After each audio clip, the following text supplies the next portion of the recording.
नमस्कार, मी प्रसाद आनंद मुळे एक पात्री अभिनय सादर करत आहे. त्याचं नाव आहे कुणी कॅरेक्टर. ओ समदसनी ठावा हाय यो खुनीचा दावा महिपत माझ्या आणली आहे.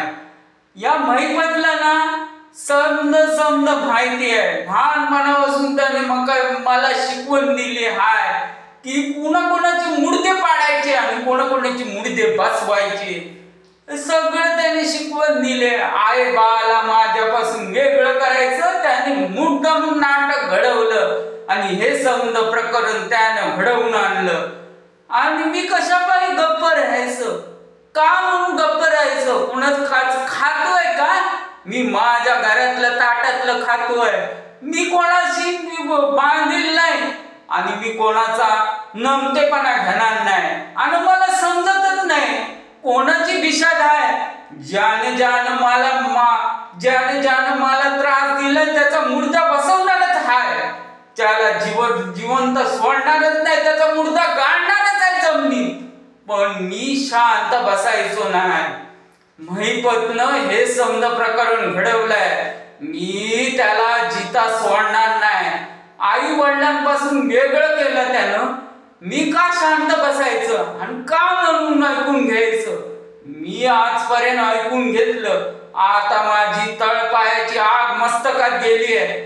मी का गप्प बसायचं? कितवर सहन करायचं? आणि कोणाचं खाल्लंय काय?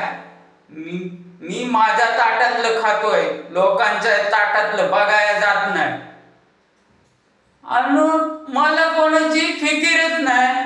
मला समदस ठावा हाय. लहानपणापासून मला वेगळं करायचं नाटक त्या महिपतनं घडवलं. मी का शांत बसायचं?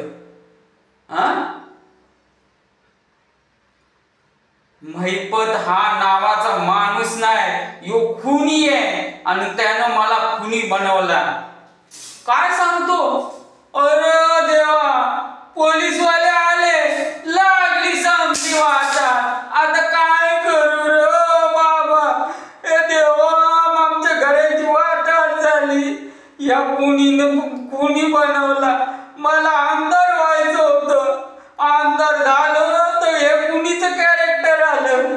कुणी नको आहे मला. यो हा माझ्या डोक्यात भरवला त्यानं. समधी घराची वाटात झाली. मला नको आहे कुणी. मला अंधार व्हायचं होतं पण त्यानं माझ्या घराची वाटात केली. काय करू र परमेश्वरा? ते दिवस बघण्यापेक्षा